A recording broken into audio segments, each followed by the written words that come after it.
नमस्कार, स्वागत है आपका न्यूज बाइस्कोप में। मैं हूं आसिया। झारखंड चुनाव के नतीजों ने अब आने वाले कई राज्यों के विधानसभा चुनाव को लेकर कई संदेश दिया है और जब बात पड़ोसी राज्य बिहार की हो तो वहां के नतीजे भी क्या झारखंड के नतीजों से प्रभावित होंगे, इस पर भी राजनीतिक पार्टियां मंथन कर रही हैं। और जो गलती यहां हुई है एनडीए खेमे से, वो गलती बिहार में ना हो, इसकी पूरी कोशिश और कवायद की जा रही है। इसके लिए कई तरह की रणनीतियां बन रही हैं और एक रणनीति ये भी बनी है कि लगातार अब यात्राओं का दौर शुरू होगा और जो इंडिया अलायंस के तमाम नेता हैं, जो उनके सुप्रीमो हैं अलग अलग पार्टियों के, वो यात्रा पर निकलेंगे और एक संदेश देने की कोशिश जनता के बीच में करेंगे और अपने गठबंधन को मजबूती के साथ जनता के सामने रखेंगे। क्योंकि देखिए, यहाँ भी एनडीए ने जिस तरह से चुनाव लड़ा उससे इंडिया ब्लॉक ने पटखनी दी और यहाँ की जनता ने इंडिया ब्लॉक को प्रचंड बहुमत दिया और फिर से हेमंत सरकार यहां बन रही है। ऐसे में अब जब अगले साल बिहार में विधानसभा चुनाव होने हैं तो क्या बिहार विधानसभा चुनाव के नतीजे झारखंड से प्रभावित हो सकते हैं। और एक बात और यहां गौर करने की बात है कि यहां पर आरजेडी ने बेहतर परफॉर्म किया है यहां के विधानसभा चुनाव में और फिर उसे बिहार विधानसभा चुनाव में जाना है। तो क्या तेजस्वी अपना कद उतना बड़ा कर पाए हैं कि वो वोटों को पोलराइज कर सके। हालांकि उपचुनाव के नतीजे आरजेडी के फेवर में नहीं रहे, लेकिन फिर भी क्या रणनीति अब दोनों खेमों से है और किस तरह अब चुनावी जमीन तैयार की जा रही है, हम समझने की कोशिश करेंगे। बिहार संपादक एसके राजीव हमारे साथ जुड़े हुए हैं सहयोगियों के साथ। सबसे पहले राजीव जी, क्या लगता है कि झारखंड चुनाव के जो नतीजे आए हैं उससे बिहार भी प्रभावित होगा, बिहार चुनाव में भी ये असर डालेंगे? देखिए असर जी, निश्चित तौर पर, चूंकि कहा जाता है कि झारखंड की उत्पत्ति ही जो है वो बिहार से हुई है और बिहार को काट करके झारखंड बनाया गया है। तो लिहाजा अगर झारखंड में कोई भी ऐसी पॉलिटिकल हैपनिंग्स हो और उसका असर बिहार पर न पड़े, या फिर बिहार में अगर कोई ऐसी पॉलिटिकल हैपनिंग्स हो और उसका असर झारखंड पर न पड़े, ऐसा हो नहीं सकता है। तो निश्चित तौर पर यही एक बड़ी वजह है कि आप देखिए होंगे कि जैसे ही रिजल्ट आया झारखंड का 23 तारीख को और उसके बाद जो है वो बिहार के जो सियासी दल हैं उनके अंदर एक बेचैनी सी छा गई, क्योंकि झारखंड के विषय में यह कहा जा रहा था, इवन की एग्जिट पोल में भी कहा जा रहा था कि भाई वहाँ पे एकदम कसम है, नेक टू नेक फाइट है जेएमएम और बीजेपी के बीच में और हो सकता है कि वहाँ पर बीजेपी की ही सरकार न कहीं बन जाए। और अंततः क्या परिणाम आया वो जनता जो है वो देख रही है। जाहिर है कि ऐसी स्थिति में कहीं ना कहीं से बिहार के जो एनडीए के नेता हैं उनको ये लग रहा है कि भाई ऐसी स्थिति में कम से कम झारखंड को देखते हुए कुछ ऐसा निर्णय जो है वो लिया जाना चाहिए जिसका आने वाले दिनों में इम्पैक्ट जो है वो बिहार की राजनीति पर भी पड़े। और आप देखी होंगी कि कल यानी कि 25 तारीख को झारखंड के परिणाम के ठीक दूसरे दिन एनडीए की एक बड़ी महत्वपूर्ण बैठक होती है और उस बैठक में यह निर्णय लिया जाता है कि एक ज्वाइंट पीसी जो है वो किया जाए और उसके बाद जेडीयू कार्यालय में तमाम एनडीए के नेता पहुंचते हैं, प्रदेश अध्यक्ष पहुंचते हैं और वहां पर वो संवाददाताओं को संबोधित करते हुए 2-3 महत्वपूर्ण मुद्दों पर वो चर्चा करते हैं। उसमें सबसे महत्वपूर्ण मुद्दा है वह यह है कि खरमास जैसे ही खत्म होगा, चूंकि 14 दिसंबर से खरमास शुरू हो रहा है और खरमास में जो हिंदू धर्म, जो सनातन धर्म है, उसमें कहा जाता है कि आप कोई भी ऑस्पिशियस वर्क, शुभ काम जो है वो नहीं कर सकते हैं। तो 15 तारीख से यानी कि 15 जनवरी से जो है वो तमाम जो एनडीए घटक दल हैं, चाहे वो जेडीयू हो, चाहे बीजेपी हो, चाहे जीतन राम मांझी की पार्टी हम हो, उपेंद्र कुशवाहा की पार्टी रालोसपा हो, या फिर एलजेपी-आर जो चिराग पासवान की पार्टी है वो, इन तमाम दलों के अध्यक्षों ने यह निर्णय लिया है कि 15 तारीख से वो अब सीधे तौर पर जनता के बीच जाएंगे, जनता के नब्ज को टटोलने की कोशिश करेंगे, जनता की समस्याओं को सुनने की कोशिश करेंगे, समझने की कोशिश करेंगे और यह भी कोशिश करेंगे कि उसका समाधान, चूंकि अभी बिहार में सरकार लगभग 1 साल है, अगर समय पूर्व चुनाव नहीं होता है तो नवंबर में बिहार में चुनाव होंगे और 20 दिसंबर के पहले बिहार में सरकार फॉर्म करेगी। तो अभी 1 साल का वक्त है बिहार में, तो इस 1 साल के भीतर कैसे उन समस्याओं का समाधान किया जाए, ये तो एक पॉइंट हुआ। दूसरी जो महत्वपूर्ण बात है आसिया जी की,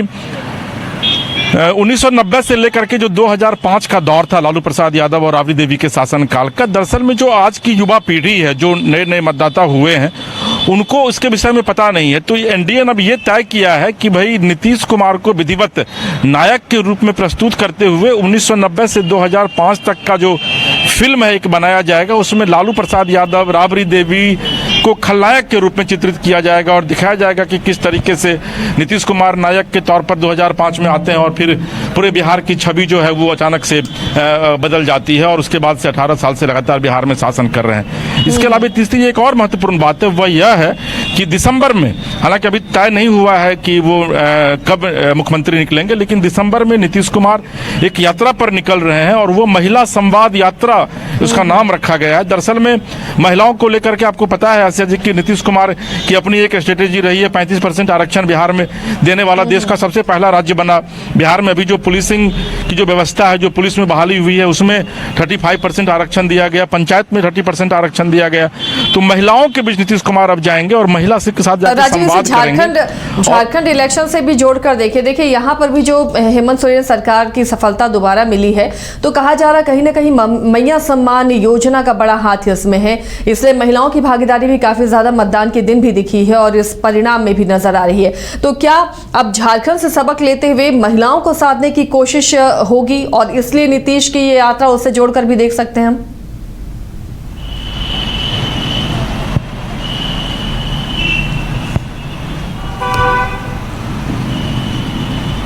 लगता है उन तक आवाज नहीं पहुंच रही है, हम कोशिश करेंगे कि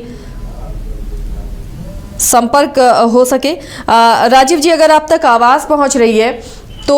ये जो नीतीश की यात्रा है, देखिए झारखंड के जो परिणाम है, मैया सम्मान योजना का उस परिणाम पर अच्छा खासा असर दिखा है। महिलाओं की भागीदारी मतदान में भी दिखी है और परिणाम में नजर आ रही है वो भागीदारी। तो क्या इससे सबक लेते हुए नीतीश की भी यात्रा होगी, महिला सम्मान यात्रा की, झारखंड से सबक लेकर बिहार में भी एनडीए अपनी पकड़ मजबूती के साथ कायम रखे, उसके लिए कोशिश हो रही है? क्योंकि देखिए झारखंड में एनडीए ने कोई कोर कसर नहीं छोड़ी। चुनाव प्रचार में कई नए मुद्दों को यहां जन्म दिया गया, लेकिन जनता ने नकार दिया। तो क्या अब कोशिश हो रही कि महिला वोट बैंक को पकड़ा जाए, महिलाओं को पकड़ा जाए? नहीं, देखिए आसिया जी, दरअसल में महिलाओं की अगर आप बात करेंगे तो मैं वही आपको बता रहा था कि नीतीश कुमार शुरू से ही महिलाओं पर काफ़ी उन्होंने काम किया और एक बार फिर से 225 करोड़ रुपए, अभी जो पिछला जो कैबिनेट हुआ था उसमें 225 करोड़ रुपए विधिवत उस यात्रा के लिए जो है वो एलोकेट किया गया है सरकार की तरफ से, जिसमें कि नीतीश कुमार महिला संवाद यात्रा जो करेंगे, तब अंदाजा लगे कि 225 करोड़ रुपये की राशि कम नहीं होती है। यानी कि सरकार के मन में कुछ ना कुछ है और नीतीश कुमार ये चाहते हैं कि जब वो ऑन प्लॉट जाएंगे उसके बाद जाकर के वो डिक्लेयर करेंगे कि भाई महिलाओं के लिए वो फिर से और कुछ विशेष क्या कर रहे हैं। और रही बात महिलाओं की, तो मैं आपको एक चीज बताना चाहूंगा कि अभी जो बेलागंज का उपचुनाव हुआ है आसिया जी, उसमें मनोरमा देवी वहां से चुनाव जीती हैं, जेडीयू की वो कैंडिडेट थी और 34 साल बाद आरजेडी ने से उस सीट को जो है वो नीतीश कुमार ने यानी कि एनडीए ने छीना है। और वो उस इलाके में सुरेंद्र यादव का पूरा दबदबा था और हमारे जो सहयोगी थे जब कवर करने के लिए गए हुए थे वो बेलागंज, तो उसी समय उन्होंने आकर मुझे बताया था और उन्होंने लाइव भी दिया था। उन्होंने ये कहा था कि भाई महिला जो है वो बड़ी संख्या में नीतीश कुमार को यहाँ वोट कर रही है। इवन कि कई अल्पसंख्यक महिलाओं से बातचीत हुई थी जो हमारे सहयोगी हैं विवेक की, और उन लोगों ने भी यह कहा था कि भाई नीतीश कुमार को वो लोग वोट कर रहे हैं क्योंकि नीतीश कुमार ने हम लोगों के लिए बहुत काम किया है। तो रही बात झारखंड की, तो आप झारखंड में देख लीजिए कि जैसे ही हेमंत सोरेन जेल से बाहर निकलते हैं, मैया सम्मान योजना को वो लॉन्च करते हैं और एकमात्र मैया सम्मान योजना ही झारखंड में फिर से जेएमएम को जो है वो सत्ता में वापस लाई है। आप महाराष्ट्र की बात कर लीजिए, महाराष्ट्र में भी महिलाओं को लेकर के जो वहाँ के जो मुख्यमंत्री थे उन्होंने, शिंदे साहब ने जो है वो एक स्कीम वहां पर लॉन्च किया था और उसकी वजह से वहां पर देख लीजिए कि ओवर क्राउडेड मेजोरिटी जो है वो एनडीए को मिली है। तो नीतीश कुमार न सिर्फ झारखंड बल्कि महाराष्ट्र से भी सबक ले रहे हैं और नीतीश कुमार ने ट्वीट भी किया था कि भाई महाराष्ट्र में प्रचंड बहुमत मिला है। तो ये चीज पता है सरकार को, नीतीश सरकार को, कि किस तरीके से बिहार में वोट का पोलराइजेशन जो है वो अपने पक्ष में करवाना है। और यही वजह है कि 225 करोड़ रुपए सिर्फ नारी संवाद यात्रा पर खर्च किया जा रहा है। यही वजह है कि 15 तारीख से अभी आरजेडी की तरफ से कोई स्ट्रेटेजी नहीं बनाई गई है, कांग्रेस की तरफ से नहीं बनाई गई है और झारखंड का चुनावी परिणाम सामने आता है और एनडीए अपनी स्ट्रेटेजी की घोषणा जो है वो कर देती है। और इन सब के बीच चूंकि हमारे सहयोगी हैं महीप, कल वहां मौजूद थे वो जेडीयू कार्यालय में जब ये प्रेस कॉन्फ्रेंस हो रहा था। महीप, कल आप वहाँ मौजूद थे, आपने उस पूरे प्रेस कॉन्फ्रेंस को कवर किया।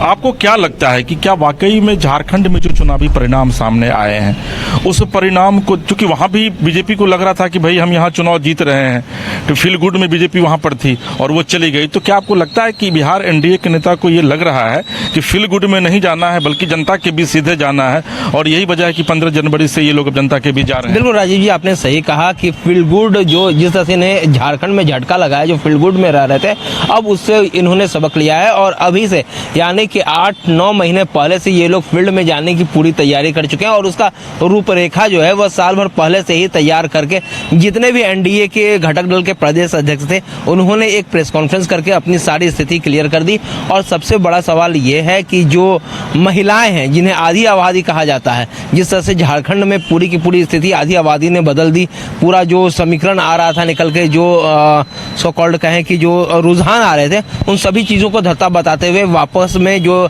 इंडिया गवर्नमेंट की सरकार है उसे स्टेबल कर दिया गया। उसी तरह से अब नीतीश कुमार को भी लगता है, क्योंकि वो स्टार्टिंग से तो काम कर ही रहे थे, 35% आरक्षण की बात आपने भी अभी कही थी, इस तरह से और फिर महिलाओं के लिए यानी आधी आबादी को जिसने जीता वही अब राज करेगा, ये हकीकत हो चुकी है। वहीं पे एक और जो बड़ा सवाल है कि कल दिलीप जायसवाल एक बहुत ही महत्वपूर्ण बात उन्होंने कहा था पीसी में, कल मैं सुन भी रहा था। उन्होंने कहा कि भाई और भी कुछ मामलों की जानकारी देंगे लेकिन अभी नहीं देंगे। क्या आपकी नज़र में, चूंकि आप कवर करते हैं जेडीयू को, क्या वो जानकारी देना चाह रहे हैं जो कि वो, और उन्होंने एक और बात कही कि भाई जो बेटा है तेजस्वी यादव को लेकर के उन्होंने कुछ कमेंट किया था, तो ये पूरा क्या मामला था? देखिए, सबसे बड़ा जो दिलीप जायसवाल और उमेश कुशवाहा उन्होंने कहा है कि हम एक जो फिल्म है आधे घंटे का उसे लॉन्च करेंगे और वो 2005 के पहले का जो लालू राबड़ी का शासनकाल था, जिसको लेकर लोग काफ़ी ज़्यादा भयभीत रहते थे, यानी जंगल राज की सो कॉल्ड बात कर लें, तो उस चीज़ को अब दिखाएंगे। और उसके बाद यानी 2005 के बाद जिस तरह से नीतीश कुमार की गवर्नमेंट ने काम किया, आज हमारी जो बच्चियां सड़कों पर चलती हैं बेफिक्र होके, उसके अलावा जो बिजनेसमैन है या जो सड़क का जाल है, स्वास्थ्य का जाल है, जो हर एक चीज़ हमने दुरुस्त की है, इन सभी को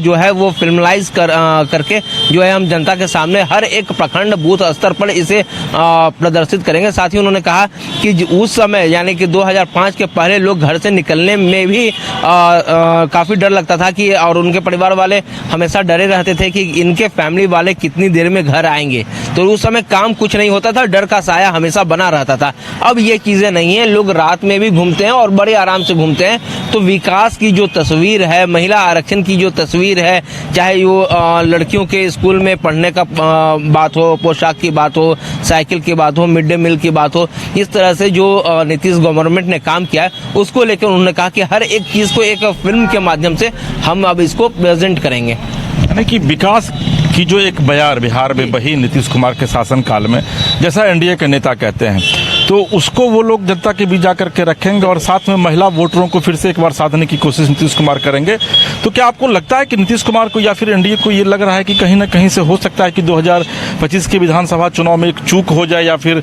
वो चुनाव हार भी सकते हैं? यही वजह है कि फिर से एक बार उनको महिला वोटरों को साधने की कोशिश करनी पड़ रही है। राजीव जी, एक चीज़ सबसे पहला बात है कि कोई भी चीज़ का जो प्रैक्टिस होता है, जो एक्सरसाइज होता है, वो पहले से कर कीजिएगा तो वो आपको ज़्यादा फलदायक मिलेगा। वही उसी क्रम में इन लोगों ने, चूंकि प्रचार तो करना है, तो क्यों ना हम लोग इलेक्शन के समय के पहले, देखिए अभी तक आपने कहा कि ना आरजेडी चेती है झारखंड के हार से, ना कांग्रेस चेती है, ना वामदल चेते, कोई प्रचार के लिए तैयार नहीं है। लेकिन जैसे ही इंडिया गठबंधन को झटका लगता है वैसे ही दूसरे दिन ही बिहार में प्रेस कॉन्फ्रेंस कर दी जाती है कि नहीं भाई हम लोग जाएंगे और हम लोग बूथ स्तर तक जाएंगे। या यूं कहे बीजेपी बहुत पहले से चुनाव प्रचार कर रही थी, बहुत पहले उसने अपने प्रत्याशियों की लिस्ट जारी कर दी और उसके बाद भी प्रदर्शन उतना अच्छा नहीं रहा, बहुत निराशाजनक रहा। तो क्या लगता है ये जो बाहर से नेता आ रहे थे इसे जनता नकार रही है और उसे जमीन से जुड़े हुए नेता चाहिए, यानी जो प्रदेश के नेता है? क्या इसलिए बिहार में इस यात्रा की जरूरत है कि जो तमाम पार्टियों के प्रदेश अध्यक्ष हैं वो यात्रा पर निकले बाहर से नेता बुलाने की बजाय?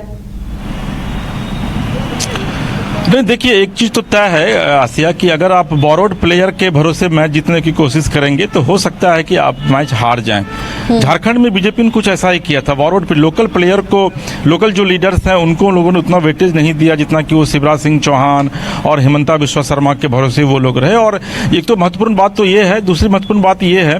कि जो भी बाहर का कोई भी नेता आएगा तो वो बिहार के क्लाइमेट को, यानी कि बिहार के पॉलिटिकल क्लाइमेट को वो नहीं समझ पाएगा जितना कि यहाँ के जो लोकल लीडर हैं वो समझ पाएंगे। यही वजह है कि मुझे नहीं लगता है कि बिहार में बहुत ज़्यादा बाहरी नेताओं को बुलाया जाएगा। और चूंकि यहाँ पर पहले ही एनडीए की तरफ से यह कहा जा चुका है, खास करके बीजेपी की तरफ से, कि भाई बिहार में नीतीश कुमार हैं और केंद्र में जो है वो नरेंद्र मोदी हैं। आप देखे भी होंगे कि एक स्लोगन जो है वो न सिर्फ बिहार बल्कि पूरे नेशन वाइड जो है वो स्लोगन काफ़ी काफ़ी चर्चा में आई थी जब प्रशांत किशोर रणनीतिकार हुआ करते थे नीतीश कुमार को के साथ जब थे वो, कि बिहार में बाहर है नीतीश कुमार है। तो ये चीज़ पता है। और कल भी, आज से 2 दिन पहले भी जब चुनावी परिणाम सामने आया तो उसमें बीजेपी के तमाम नेताओं ने यह कहा कि भाई बिहार में नीतीश कुमार की जो छवि है सुशासन बाबू की, और नीतीश कुमार का जो वर्क कल्चर रहा है बतौर सीएम, उसको जनता कहीं ना कहीं से एक्सेप्ट कर रही है, अडॉप्ट कर रही है। और यही वजह है कि नीतीश कुमार को जनता जो है वो न सिर्फ वोट देती है बल्कि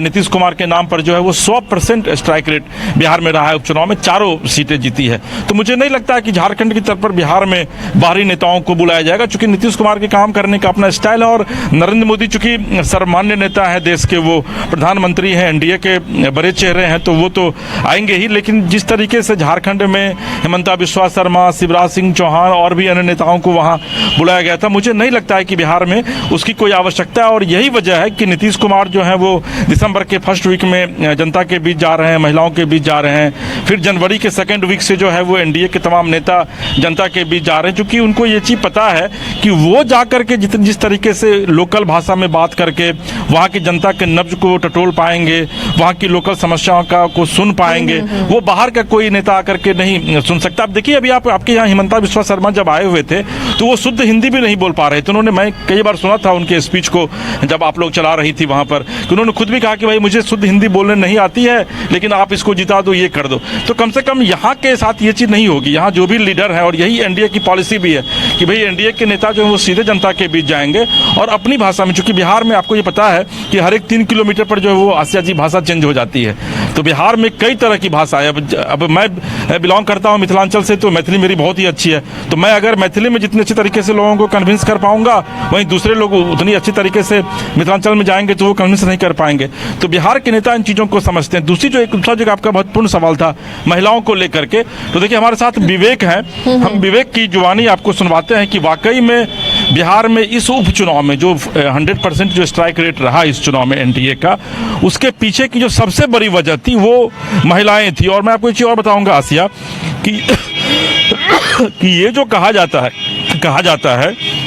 कि जो अल्पसंख्यक महिलाएं हैं वो वोट नहीं करती हैं एनडीए को, चूंकि आज से 2 दिन पहले ललन सिंह ने ये कहा कि भाई जो अल्पसंख्यक समुदाय के लोग हैं वो वोट नहीं करते हैं जेडीयू को। तो मैं आपको बताना चाहूँगा, और विवेक भी आपको समझाएंगे कि किस तरीके से जब इन्होंने गया के बेलागंज में महिलाओं से बातचीत की थी, जो महिलाएं बुरके में थी, और उन लोगों ने किस तरीके से नीतीश कुमार पर विश्वास जताया था। तो ललन सिंह ने जो परसों बयान दिया था वो भी चूंकि बहुत बड़ी खबर है, फिर हालांकि कल वो जाकर के अपने बयान से मुकर भी गए थे, लेकिन उस खबर को लेकर के बिहार में की जो राजनीतिक रणनीति है वो बहुत कुछ बदलने भी वाली है। क्योंकि जो मुस्लिम समुदाय के लोग जो जेडीयू को वोट किया करते थे, जो मुस्लिम नेता भी जेडीयू की पार्टी के भीतर हैं, उन लोगों को भी इस बयान को लेकर के आपत्ति है। विवेक,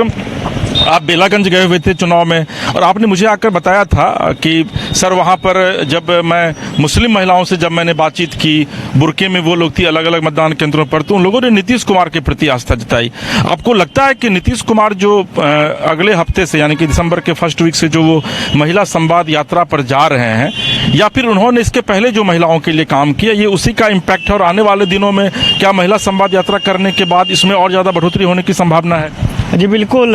नीतीश कुमार के तो महिला वोट बैंक कहा ही जाता है, क्योंकि चाहे शराबबंदी का भी देख लीजिए मुद्दा, शराबबंदी भी के उसमें सबसे ज़्यादा। देखिए सर जी, बहुत ही इंपॉर्टेंट है, विवेक ने बहुत ही इंपॉर्टेंट टॉपिक उठाया है ये, कि बिहार में शराबबंदी कानून नीतीश कुमार ने जब 2015 में लागू किया था, और उस समय बिहार में आरजेडी के साथ सरकार थी नीतीश कुमार की, वो एक इतना इंपॉर्टेंट फैक्टर था उस समय कि उसके बाद जब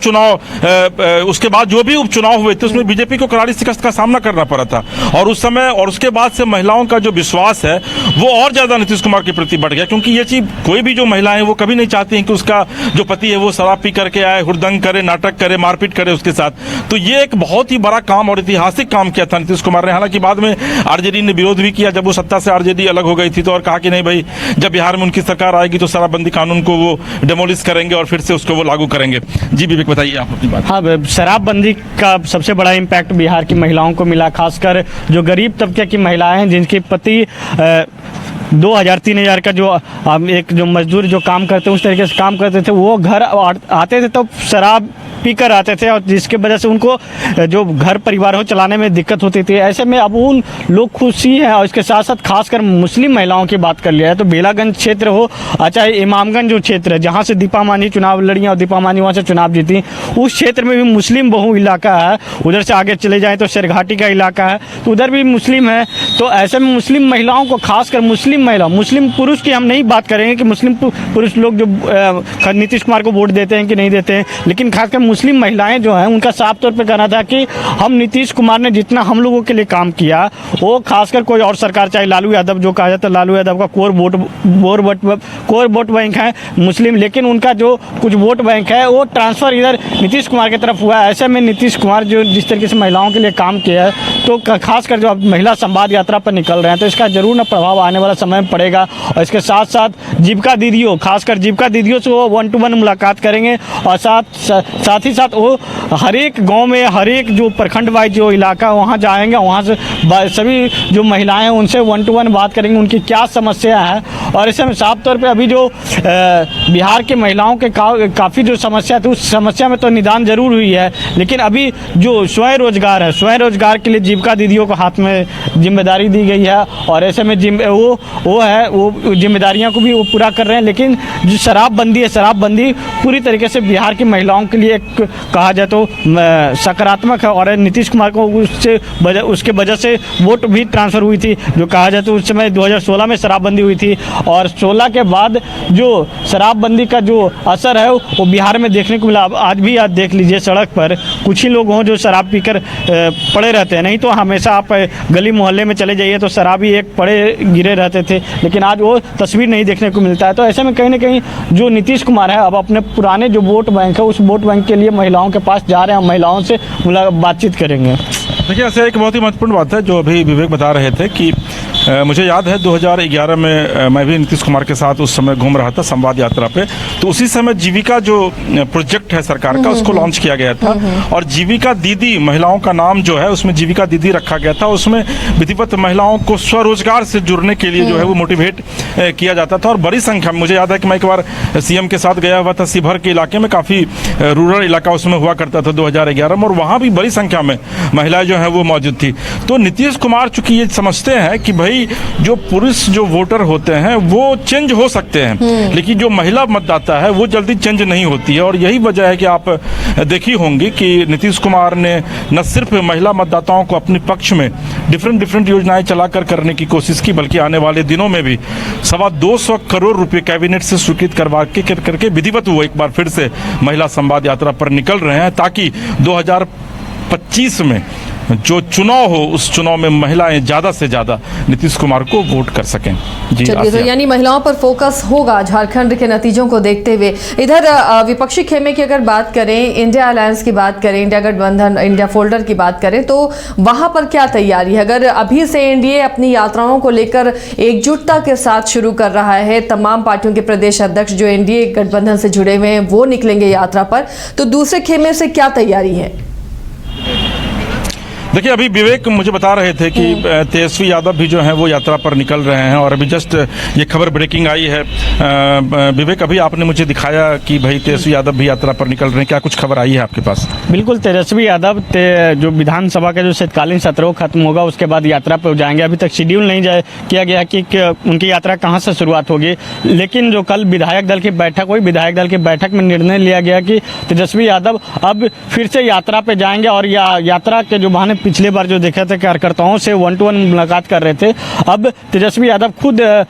फिर से मैदान में उतर रहे हैं, और वो अपने जो कार्यकर्ता हैं उनको मनोबल बढ़ाने के लिए कि आने वाला जो समय है उसमें जो महागठबंधन के पक्ष में वोट जाए, और साथ ही साथ जो आरजेडी है, खासकर आरजेडी को जिस तरीके से 2020 में जो बढ़त मिली थी वही बात जो 2025 में मिले, क्योंकि जो उस समय सरकार बनते रह गई थी। इसके बाद जो आज भी इसका जो कहा जाए तो विधानसभा में भी तस्वीर देखने को मिला, तमाम जो विधायक थे थे महागठबंधन के जो तमाम जो विधायक थे, तमाम विधायक एकजुट थे और उसके साथ तेजस्वी यादव भी आज जो तख्ती लेकर विरोध करते नजर आए। और उसके बाद जो जब सदन को बॉयकॉट उन लोगों ने किया, उसके बाद तमाम जो विधायक थे विपक्षी दल के तमाम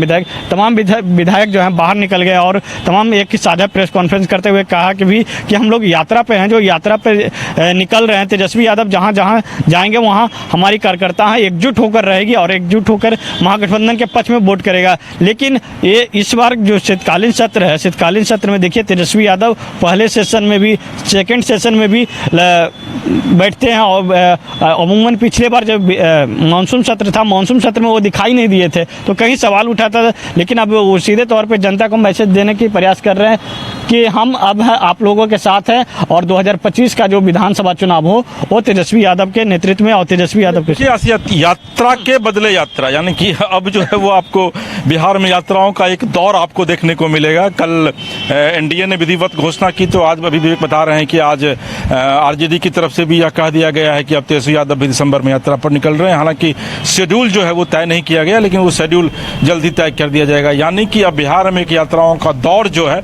वो शुरू होगा। अब इस दौर में वाकई में यात्रा करने के बाद जनता किसे जनादेश देती है ये तो 2025 के चुनाव में ही पता चल पाएगा। जी चलिए, अब 2025 को साधने के लिए यात्रा पर बिहार रहेगा और वो तस्वीरें आप तक हम दिखाते रहेंगे किस तरह अब चुनावी मैदान में दोनों खेमे बिहार में दम लगा रहे हैं, यात्राओं के भरोसे अपनी नैया पार करने की कोशिश कर रहे हैं। बहुत बहुत शुक्रिया राजीव इस तमाम जानकारी के लिए, चर्चा के लिए। तो फिलहाल अब बिहार चुनाव को लेकर सरगर्मी तेज हो रही है। अगले साल यहाँ पर भी विधानसभा के चुनाव होने हैं। दोनों ही खेमे अपने अपने तरीके से बाजी अपने हक में करने के लिए यात्राओं का दौर शुरू कर रहे हैं। उन यात्राओं पर हमारी नजर रहेगी, उन यात्राओं का क्या असर होता है मतदाताओं पर, वो भी आपके पास हम पहुंचाते रहेंगे। फिलहाल इतना ही, लेकिन खबरों के लिए देखते रहिए न्यूज़ 22 को।